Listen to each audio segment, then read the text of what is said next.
Esta é a oficina de astronomia número 477. Eu sou o professor Luiz Augusto da Silva e estamos hoje mais uma vez com vocês. Comando do estúdio, aos cuidados do nosso capitão Kirk, Tiago Basso, patrocínio da rede Ômega Centauri para o aprimoramento da educação científica.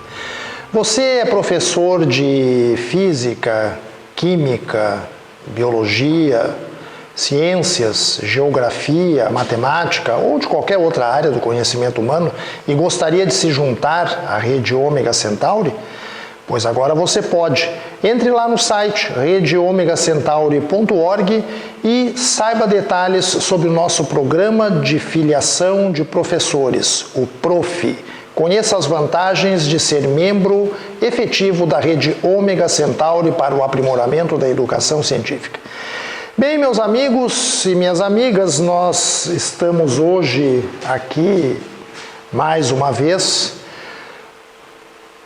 Oficinas de Astronomia 2022, 26 anos de existência, e o nosso assunto de hoje será o eclipse lunar total de 15 para 16 de maio de 2022. Um fenômeno celeste dos mais belos que fecha um período muito interessante, que vai ali do dia 27 de abril até 15 e 16 de maio, onde nós temos um belíssimo agrupamento de planetas, um eclipse solar parcial, o máximo da chuva de meteoros eta-aquáridas em céu escuro, e no fechamento desse período fantástico, o eclipse lunar total de 15 para 16 de maio deste ano. Realmente um período, olha, eu não me lembro na memória recente, eu trabalho com divulgação científica e faço o acompanhamento desses fenômenos já há mais de 40 anos, e eu não lembro, viu, meu diretor, não lembro de um período tão rico de fenômenos celestes tão diversificados, assim, todos eles aglomerados num curto intervalo de tempo. Realmente um período fantástico. Você encontra detalhes sobre todos esses fenômenos nas nossas oficinas de astronomia. Oficina 476, 475, 474, 473 e 471. Ali você tem todos os detalhes. E, é claro, na oficina de hoje que você assiste agora. Bem, na noite de 15 para 16 de maio de 2022 vai acontecer um eclipse lunar total. O eclipse lunar acontece sempre que é lua cheia e que a lua cheia consegue penetrar na sombra que a Terra projeta no espaço. Esse eclipse em particular, ele vai ser muito bem visível do Brasil e, de maneira mais geral, da América do Sul. Aqui nós temos a trajetória que a Lua vai fazer dentro da sombra e da penumbra da Terra. Esse círculo maior é o cone de sombra da Terra, a sombra que a Terra projeta no espaço, e esse círculo maior aqui ao redor é o cone de penumbra. O que é o cone de penumbra? É a região do espaço onde eu me situo para ver uma parte da Terra cobrindo o Sol. O que significa isso? Isso se eu estou na Lua, né? Olhando a Lua, olhando lá na Lua, olhando para a Terra, eu vou ver a Terra projetada, tapando uma parte do Sol no céu. Né? Então, o lugar geométrico de todos esses pontos em que eu vejo a Terra eclipsando parcialmente ao Sol, visto lá da Lua, é o cone de penumbra. Tá? Então, quando a Lua penetra no cone de penumbra, ela já não está recebendo toda a luz que normalmente ela recebe do Sol. E quando ela entra no cone de sombra, propriamente dito, aí ela passa a ficar sem receber praticamente luz solar. Bom, esse é o diagrama que ilustra a trajetória da Lua pelos cones de penumbra e de sombra terrestres no eclipse do próximo 15 para 16 de maio de 2022. Essa linha tracejada é a linha da eclíptica, projeção da órbita da Terra no céu, e aqui nós temos os diferentes instantes do eclipse. Quando a Lua tangencia por fora o cone de penumbra, 22 horas e 32 minutos, horário de Brasília. Depois, quando ela tangencia internamente o cone de penumbra, esse horário representa o início do contato da Lua com a sombra, 23 horas e 28 minutos. Depois, quando a Lua tangencia, já totalmente dentro do cone de sombra, quando a Lua tangencia a borda do cone de sombra pelo lado interno.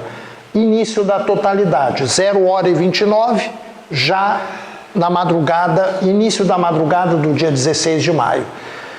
O instante de máximo ou de centro do eclipse, o meio da totalidade, 1 hora e 11 minutos, e depois o final da totalidade, quando a Lua mais uma vez tangencia a borda do cone de sombra pelo lado interno, isto a 1 hora e 54. Aí a Lua começa a sair, né? Quando a borda tangencia externamente o cone de sombra, temos o fim da totalidade, marcado para as 2 horas e 55 minutos, e depois quando a Lua tangencia externamente o cone de penumbra, temos o contato conhecido como P4, a saída da penumbra, né? 3 horas e 51 minutos. Detalhe, a entrada na penumbra e a saída da penumbra, e de maneira geral essa fase penumbral aqui, onde a Lua ainda não entrou ou já saiu completamente de dentro da região de sombra, normalmente não são perceptíveis com facilidade. A gente começa a perceber um escurecimento difuso aqui nessa borda lunar à medida que ela vai se aproximando do cone de sombra, mas ela ainda não fica cortada pela sombra. Aqui é a mesma coisa, é provável que você vai ver um escurecimento difuso nessa parte do disco lunar, a Lua já fora da sombra terrestre, mas ainda dentro do cone de penumbra. E esse escurecimento difuso ele vai se tornando cada vez mais difícil de perceber, até que o brilho lunar recupera a sua normalidade quando a Lua emerge completamente, né, do cone de penumbra. Ou lá no início, antes da entrada, antes da imersão no cone de penumbra. Então essas duas fases aqui, P1 e P4, elas são praticamente imperceptíveis, né? Mas as demais a gente pode observar com razoável facilidade. Eu tenho aqui um mapa geográfico que ilustra onde o eclipse é visível e onde não é visível. Então a gente vê que lá, por exemplo, na Oceania, na Austrália, na Indonésia, na Ásia, o eclipse é completamente invisível. No continente africano e continente europeu, o eclipse é parcialmente visível e ele ocorre com a Lua se pondo para os observadores naquelas regiões. Na América do Norte, Central e do Sul, e o Brasil está aqui, né, em uma posição privilegiada, o eclipse é completamente visível, assim como no Oceano Atlântico e boa parte do Oceano Pacífico. E depois, nessa região aqui, que inclui o oeste do Oceano Pacífico, né, o eclipse é perceptível parcialmente com a Lua nascendo para observadores situados naquelas regiões. Então a gente vê desse mapa que o Brasil está extraordinariamente bem situado para a observação desse eclipse lunar total. Vamos repassar aqui os instantes, então, agora com precisão, né, de segundos, não apenas os instantes aproximados. A entrada na penumbra na noite do dia 15 de maio, 22 horas, 31 minutos e 47 segundos, horário de Brasília. A entrada na sombra, 23 horas, 27 minutos e 38 segundos. O início da fase total, 0 hora, 28 minutos e 49 segundos, já na madrugada do dia 16. O meio do eclipse, o meio da totalidade, a 1 hora, 11 minutos e 29 segundos. E o final da fase total, a 1 hora, 54 minutos e 3 segundos. A Lua sai da sombra às 2 horas, 55 minutos e 11 segundos. e sai totalmente da penumbra, etapa imperceptível, às 3 horas 51 minutos e 9 segundos. Lembrando que também a entrada na penumbra é o primeiro contato do eclipse e ele também é praticamente imperceptível visualmente. Tá? A fonte é o Anuário Astronômico Catarinense. Ah, pensou que eu ia esquecer, meu diretor, do merchandising? Não, em absoluto, olha aqui. Este é um exemplar do Anuário Astronômico Catarinense, edição 2022. Um extraordinário trabalho do nosso colega, professor Alexandre Amorim, do Núcleo de Estudos e Observações Astronômicas de Florianópolis. Você manda um e-mail para costeira1@yahoo.com e solicita o seu exemplar. Repetindo, costeira1@yahoo.com. Lá estão essas informações sobre o eclipse lunar total do próximo dia 15 e 16 de maio e muitas outras informações sobre o que rola no céu no ano de 2022. Você não pode deixar de adquirir o seu exemplar do Anuário Astronômico Catarinense para 2022.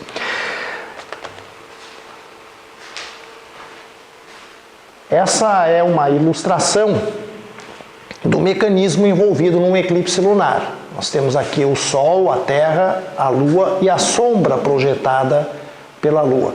Essa sombra tem forma cônica e o cone vai se estreitando à medida que eu me afasto da Terra. Tá?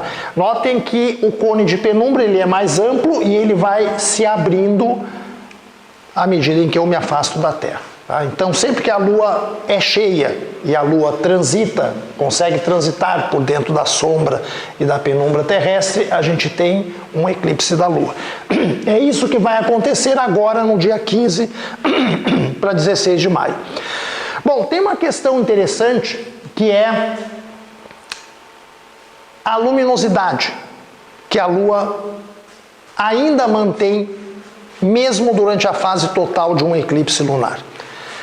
Mas como o eclipse não é total, a Lua não entra dentro da sombra da Terra, então ela não está recebendo a luz do Sol, ela não pode brilhar, a Lua deve se apagar completamente no céu. Raramente isso acontece. Usualmente a Lua mostra uma luminosidade residual, que pode ser marrom, pode ser cinza, vermelha ou alaranjada. Tá? Isso depende do grau de transparência e limpeza, digamos, da nossa atmosfera, a atmosfera terrestre. Eu já explico por quê. A luz do Sol que passa pela atmosfera terrestre sofre um desvio. Isso em física se chama refração. E essa luz solar refratada é direcionada para o interior do cone de sombra da Terra. Então, o cone de sombra da Terra nunca é completamente escuro. Certo? E é por isso que a Lua permanece recebendo um pouquinho de luz do Sol, mesmo que esteja inteiramente mergulhada na sombra ou umbra terrestre. Se a atmosfera terrestre estiver muito saturada em partículas, por exemplo, aerossóis, cinzas vulcânicas, poluição, etc., você vai ter menos luz refratada, mais luz absorvida na atmosfera e menos luz refratada para dentro da sombra. A sombra da Terra fica mais escura e a Lua também fica mais escura no meio da totalidade. Se a atmosfera estiver bem limpinha, passa mais luz e a Lua fica mais brilhante. Teve um astrônomo chamado André Danjon, um astrônomo francês, que em 1921 idealizou uma escala de 5 pontos para estimar essa luminosidade da Lua. Então a escala vai de 0 a 4, onde 0 é um eclipse muito escuro, onde a Lua praticamente se torna invisível no céu durante a totalidade. 1 representa um eclipse escuro, onde a Lua fica com cor cinza ou marrom. 2, um eclipse vermelho escuro, a Lua fica com cor de ferrugem. 3, vermelho claro, e normalmente a Lua ainda ostenta uma borda amarelada, e L igual a 4, Lua de cor laranja ou acobreada, cor de cobre. Tá? Qualquer um pode fazer essa estimativa, no próximo eclipse, e você deve fazer isso no meio da totalidade. Qual era o meio da totalidade? Qual era a hora do meio da totalidade? Vamos voltar rapidamente os slides aqui. Meio do eclipse a 1h11 da madrugada. Esse é o instante para fazer a sua estimativa do número de Danjon, né, dentro dessa escala proposta pelo astrônomo francês. Nós não tivemos, quer me parecer, recentemente grandes erupções vulcânicas, né? Então a previsão em princípio é de que nós tenhamos um eclipse com a Lua razoavelmente brilhante, talvez vermelho claro ou até mesmo alaranjada, mas só observando mesmo para ter certeza. Interessante que o Danjon propôs essa escala lá em 1921, não por causa que ele estava preocupado com a atmosfera da Terra, mas porque ele acreditava que havia uma relação entre a luminosidade da Lua nos eclipses totais e a atividade das manchas solares. Por isso que ele propôs essa escala, para correlacionar com a atividade solar. Depois se verificou que essa correlação não existia, mas ficou provado que a atmosfera terrestre influía sim na luminosidade da Lua durante a fase total em um eclipse lunar. Boas observações, meus amigos, e até a próxima oficina de astronomia.